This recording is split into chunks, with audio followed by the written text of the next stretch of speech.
Hello दोस्तों, मैं Awadhesh sir अपने YouTube channel smart science Buxar official की तरफ से धन्यवाद। चलिए आज आपके समक्ष लेकर आए हैं जीके से संबंधित भारतीय संविधान और लोकतंत्र के मंदिर संसद के बारे में आज पढ़ेंगे। चलते हैं विलंब न करते हुए क्वेश्चन पर। क्या कहता है कि 42वें संविधान संशोधन के 10 आचार आदर्शों को किस नाम से जाना जाता है? किस नाम से जाना जाता है? तो मौलिक कर्तव्य के नाम से। ठीक है। नेक्स्ट है, भारत के संविधान के किस अनुच्छेद में मौलिक कर्तव्य की चर्चा की गई है? अनुच्छेद 51A। अनुच्छेद 51A में। नेक्स्ट कहता है कि भारत के प्रत्येक नागरिक का कर्तव्य होगा प्राकृतिक पर्यावरण का संरक्षण एवं सुधार। उपरोक्त कथन भारतीय संविधान के किस अनुच्छेद में संदर्भित है? तो अनुच्छेद 51A। अनुच्छेद 51A में मौलिक कर्तव्य भी है और प्राकृतिक पर्यावरण का संरक्षण एवं सुधार की चर्चा भी अनुच्छेद 51A में है। ठीक है, चलिए देखते हैं नेक्स्ट क्या कहता है। नेक्स्ट कहता है कि भारत की संघीय व्यवस्थापिका को किस नाम से जाना जाता है? किस नाम से जाना जाता है? तो संसद के नाम से। यानी संघीय व्यवस्थापिका, न्यायपालिका और कार्यपालिका 3 होती है संघीय व्यवस्था। तो उसमें व्यवस्थापिका जो है किस नाम से जाना जाता है? संसद के नाम से। ठीक है। भारतीय संसद के कितने सदन हैं? 2। भारतीय संसद के कितने सदन हैं? 2, एक लोकसभा और एक राज्यसभा। चलिए देखते हैं नेक्स्ट क्या कहता है कि संसद के किस सदन को प्रतिनिधि सभा कहा जाता है? संसद के किस सदन को प्रतिनिधि सभा यानी प्रतिनिधि सभा भी कहा जाता है लोकसभा को, क्योंकि प्रतिनिधि के तौर पर चुनकर जाते हैं सभी, इसलिए उसे प्रतिनिधि सभा कहा जाता है। ठीक है। नेक्स्ट कहता है कि संसद का लोकप्रिय सदन। संसद का सबसे लोकप्रिय सदन कौन सा है? लोकसभा। संसद का स्थायी सदन राज्यसभा। यानी लोकप्रिय सदन लोकसभा और अस्थायी सदन राज्यसभा। भारतीय संसद बनती है लोकसभा और राज्यसभा से। यानी भारत के संसद जो है किससे बनती है? तो लोकसभा तथा राज्यसभा से। ठीक है। चलिए देखते हैं नेक्स्ट क्या कहता है क्वेश्चन। नेक्स्ट क्वेश्चन कहता है कि ये देख लिए सदन लोकसभा राज्यसभा एवं राष्ट्रपति के द्वारा। कहता है कि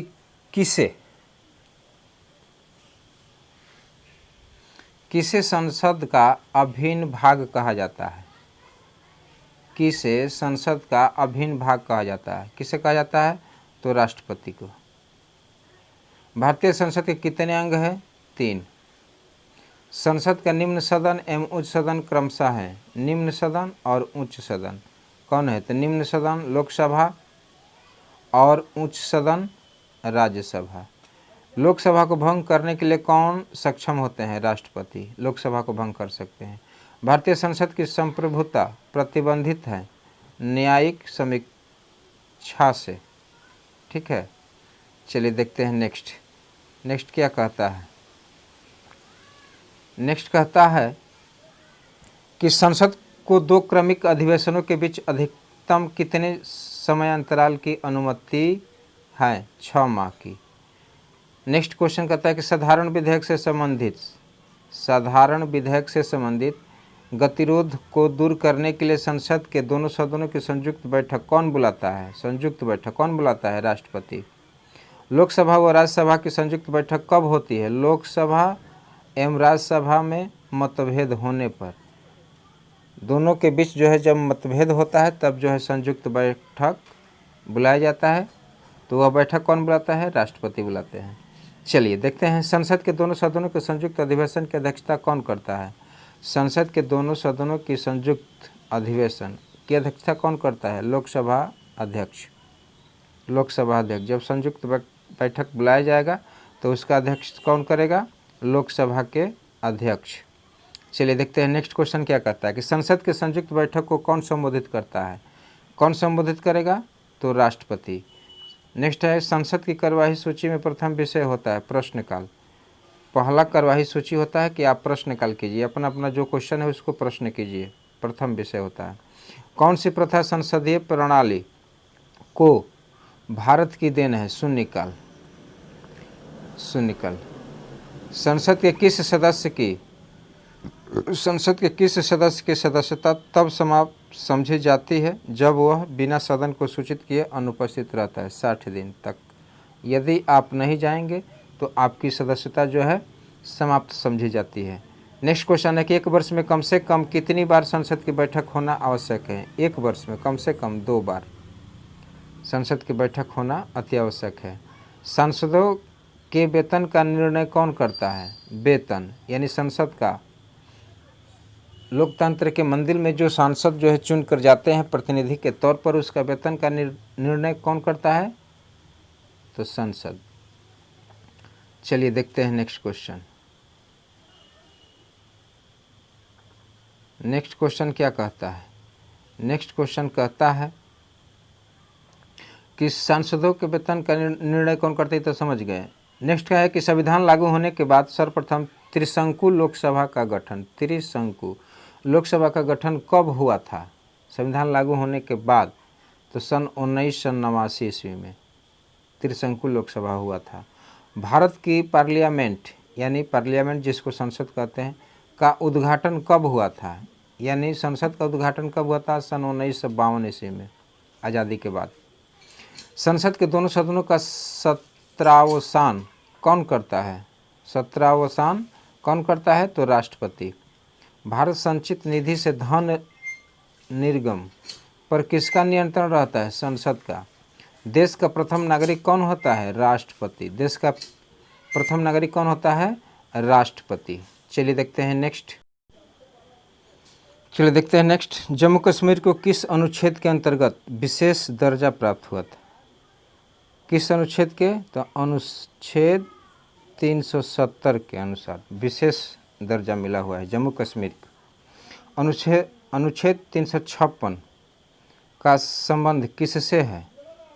तो राज्यों में राष्ट्रपति शासन लागू करने के, यानी राष्ट्रपति किसी राज्य में राष्ट्रपति शासन लागू करने का प्रावधान अनुच्छेद के किस में उल्लेखित है? तो 356।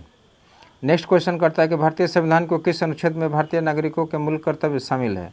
भारतीय संविधान के किस अनुच्छेद में भारतीय नागरिकों के मूल कर्तव्य शामिल है? किस अनुच्छेद? अनुच्छेद 51A।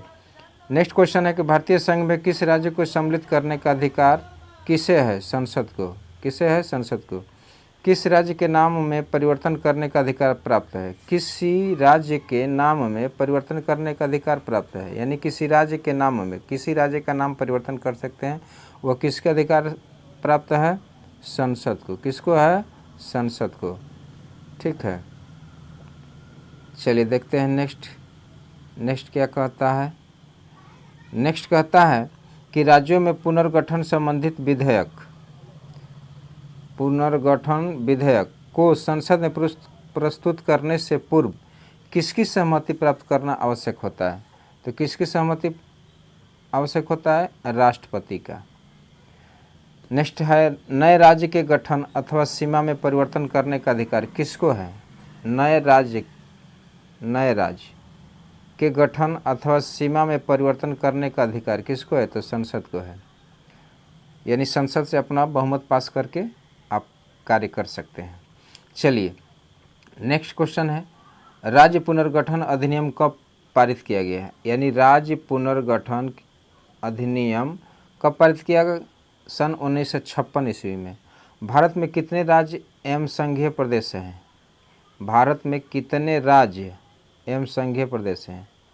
तो कहता है कि 28 राज्य और 9 संघीय प्रदेश है, यानी केंद्र शासित।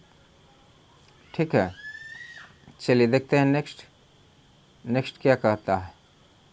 नेक्स्ट कहता है कि सिक्किम को किस वर्ष भारतीय संघ में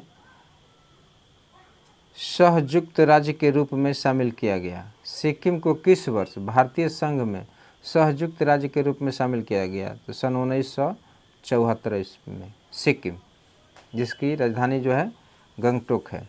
चलिए नेक्स्ट देखते हैं, भारतीय संघ में सम्मिलित किया गया 28वां राज्य कौन है? झारखंड। झारखंड है। चलिए, झारखंड राज्य का गठन कब किया गया? देखिए यहीं पर आ गया क्वेश्चन, झारखंड राज्य का गठन कब किया गया? तो 15 नवंबर सन 2000 ईस्वी को, यानी 2000 में जो है झारखंड जो है बिहार से अलग हो गया था। ठीक है, तो पहले बिहार, बंगाल और उड़ीसा तीनों एक था, लेकिन धीरे धीरे कटकर जो है बंटवारा होते होते बिहार से बंगाल अलग हुआ, झारखंड अलग हुआ, अब जो है बिहार से झारखंड भी अलग हो गया 2000 ईस्वी में। चलिए, कहता है कि भारतीय संविधान कौन सी नागरिकता प्रदान करता है? भारतीय संविधान कौन सी नागरिकता प्रदान करता है? एकल नागरिकता। किस अनुच्छेद के तहत संसद को नागरिकता के संबंध में कानून बनाने का अधिकार प्रदान किया गया? अनुच्छेद 11। अनुच्छेद 11 के तहत जो है संसद को नागरिकता के संबंध में कानून बनाने का अधिकार है। ठीक है, चलिए देखते हैं नेक्स्ट क्वेश्चन क्या कहता है कि संविधान द्वारा प्रदत्त नागरिकता के संबंध में संसद ने एक व्यापक नागरिकता अधिनियम कब बनाया? 1955 ईस्वी में। भारतीय संविधान में शामिल इकहरी नागरिकता किस देश के संविधान से प्रेरित है? ब्रिटेन से। किससे है? भारतीय संविधान में शामिल इकहरी नागरिकता किससे है? एकल नागरिकता ब्रिटेन से संबंधित है। किस देश में दोहरी नागरिकता का सिद्धांत स्वीकार किया गया है? संयुक्त राज्य अमेरिका में दोहरी नागरिकता स्वीकार किया गया है। भारत में एकल नागरिकता, ब्रिटेन में एकल नागरिकता, लेकिन दोहरी नागरिकता संयुक्त राज्य अमेरिका में। ठीक है, चलिए देखते हैं नेक्स्ट, मौलिक अधिकारों को लागू करने के लिए रिट जारी की जाती है। रिट जारी की जाती है उच्चतम न्यायालय और उच्च न्यायालय दोनों द्वारा, उच्चतम न्यायालय और उच्च न्यायालय। चलिए देखते हैं नेक्स्ट, भारतीय नागरिकों के मौलिक अधिकारों पर युक्ति युक्त प्रतिबंधों को आरोपित करने का शक्ति किसके पास है? संसद के पास है। किसी नीति निर्देशक सिद्धांत को प्रायः समाजवादी माना जाता है। ग्राम पंचायतों की स्थापना को माना जाता है। नीति निर्देशक तत्व का महत्व किसके लिए है? राज्य के लिए है, क्योंकि आप पढ़ते हैं 9th-10th क्लास में कि राज्य के नीति निर्देशक तत्वों के बारे में, तो उसमें जो है यही कहता है कि नीति निर्देशक तत्व का महत्व किसके लिए है? तो राज्य के लिए है। ठीक है,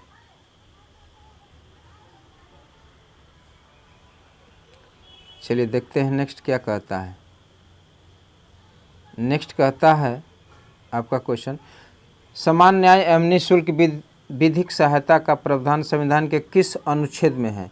तो अनुच्छेद 39A। भारतीय नागरिक के लिए एक समान सिविल संहिता प्राप्त कराने की बात कही गई है। अनुच्छेद 44। संविधान के किस अनुच्छेद में न्यायपालिका का कार्यपालिका से पृथककरण का उल्लेख किया गया है? न्यायपालिका को कार्यपालिका से अलग किया, अनुच्छेद 50 में। ठीक है, चलिए देखते हैं नेक्स्ट, भारतीय संविधान की संशोधन प्रक्रिया किस देश के संविधान से प्रभावित है? यानी भारतीय संविधान संशोधन की प्रक्रिया जो है किस देश के संविधान से प्रभावित है? यानी मिलता जुलता, तो दक्षिण अफ्रीका के संविधान से संशोधित है। भारतीय संविधान में कुल कितने भाग है? 22 भाग। कितने भाग? 22 भाग। संविधान के किस भाग में संविधान संशोधन की प्रक्रिया का उल्लेख है? तो भाग 20 में।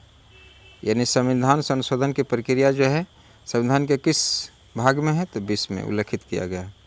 संविधान के किस भाग में ग्राम पंचायतों की स्थापना की बात कही गई है? संविधान के किस भाग में ग्राम पंचायतों की स्थापना की गई है?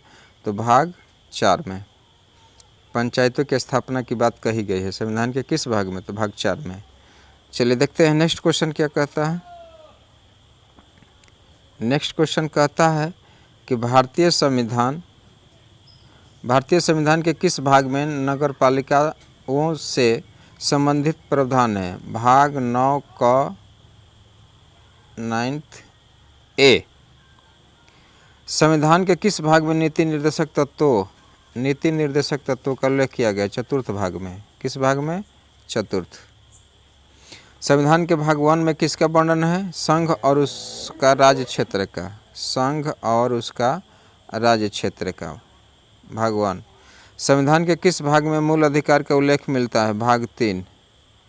संविधान के किस भाग में मूल अधिकार का उल्लेख मिलता है? तो भाग 3 में। चलिए देखते हैं नेक्स्ट कहता है कि संविधान सभा द्वारा अंतिम रूप से पारित संविधान में कुल कितनी अनुसूचियाँ थी? 8 अनुसूचियाँ। किस संविधान संशोधन अधिनियम द्वारा भारतीय संविधान में 9वीं अनुसूचित जोड़ी गई? पहला अधिनियम द्वारा। 52वें संविधान संशोधन अधिनियम द्वारा 1985 में किस अनुसूची को भारतीय संविधान में शामिल किया गया? 10वीं सूची। नेक्स्ट कहता है कि 73वें संविधान संशोधन अधिनियम द्वारा भारतीय संविधान में कौन सी अनुसूची जोड़ी गई? तो 11वीं अनुसूची। ठीक है,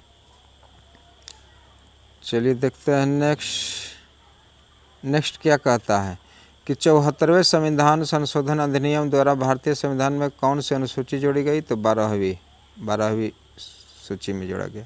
भारत संघ में शामिल राज्यों और संघ शासित क्षेत्रों का उल्लेख भारत संविधान के किस अनुसूची में? तो प्रथम अनुसूची में। शामिल राज्यों, राज्य और संघ शासित प्रदेश का उल्लेख जो है प्रथम अनुसूची में जो है जोड़ा गया है। ठीक है, नेक्स्ट देखते हैं भारतीय संविधान के तीसरी अनुसूचित का संबंध शपथ तथा प्रतिज्ञान से है। संविधान की किस अनुसूची में प्रत्येक राज्यों तथा संघ राज्य क्षेत्रों के लिए राज्यसभा में स्थानों के आवंटन की सूची है? किसमें है? चतुर्थ अनुसूची में। किस सूची में है? तो चतुर्थ अनुसूची में है। नेक्स्ट करता है कि भारतीय संविधान की 8वीं अनुसूची का संबंध भाषाओं के साथ है। संविधान की 12वीं अनुसूची में नगर पालिकाओं का अधिकार संबंधित प्रावधान है। संविधान की अनुसूची में से कौन सी दल बदल विरोधी कानून से संबंधित है? 10वां। ठीक है, चलिए देखते हैं नेक्स्ट क्या कहता है। संविधान के किस अनुच्छेद में यह अंकित है कि भारत अर्थात इंडिया राज्यों का एक संघ होगा? अनुच्छेद 1 में। नेक्स्ट कहता है कि भारतीय संविधान के किन अनुच्छेदों में नागरिकता संबंधित प्रावधान है? अनुच्छेद 5 और 11, 5 और 11 के बीच।